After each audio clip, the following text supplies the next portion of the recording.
ఈ Valentine day వస్తుంది కదా, ఏదైనా గిఫ్ట్ తీసుకోవాలి. ఏం తీసుకోవాలి అర్థం కావట్లేదు. ఐడియా చెప్పు. ఒక్క నిమిషం, ఆన్లైన్ ఏమైనా ఆఫర్స్ ఉన్నాయో చూసి చెప్తాను.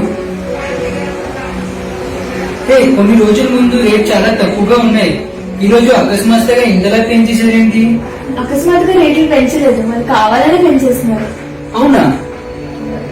వ్యాలంటైన్స్ డే రోజు చాలా మంది గిఫ్ట్స్ కొంటారు కదా, వాళ్ళకి ఇది తెలుసు, అందుకే వాళ్ళు రేట్లు పెంచేస్తున్నారు. అయినా ఇలా ఎందుకు చేస్తారు? కంపెనీస్ కి వ్యాలంటైన్స్ డే అంటే ఒక బిజినెస్. వ్యాలంటైన్స్ డే కి ఏ గుర్తింపు లేదు, ఏ శాస్త్రము లేదు. వ్యాలంటైన్ డే అని అందరూ జరుపుకుంటారు కదా. అందరూ జరుపుకోరు. యూరోప్ లాంటి దేశంలోని వ్యాలంటైన్స్ డే జరుపుకోరు. కొన్ని దేశంలో అయితే దీనిపైన నిషేధం కూడా ఉంది.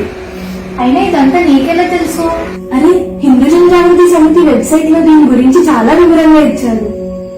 3వ శతాబ్దంలో రోమన్ అనే సామ్రాజ్యంలో వ్యాలంటైన్ అనే క్రిస్టియన్ ప్రీస్ట్ ఉన్నారని తెలుసుకున్నాను.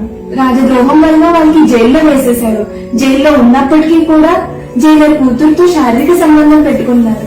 శారీరక సంబంధమే ప్రేమ అని ప్రబోధించడం మొదలు పెట్టారు.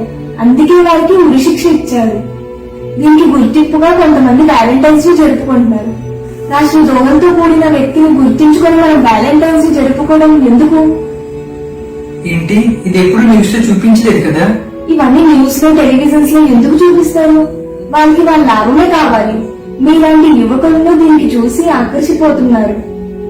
అమెరికాలో ఒక సర్వే అనుసారంగా వ్యాలంటైన్స్ డే రోజున 40% విడాకులు జరుగుతున్నాయి. ప్రేమ, కామము దీనికి సంబంధం లేని వ్యాలంటైన్స్ డే మనం ఎందుకు జరుపుకోవాలి?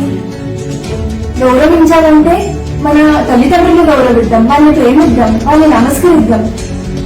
ప్రేమ ఒకరోజు ప్రేమ కాదు, ఇదంతా వ్యవహారం. Say no to Valentine's day.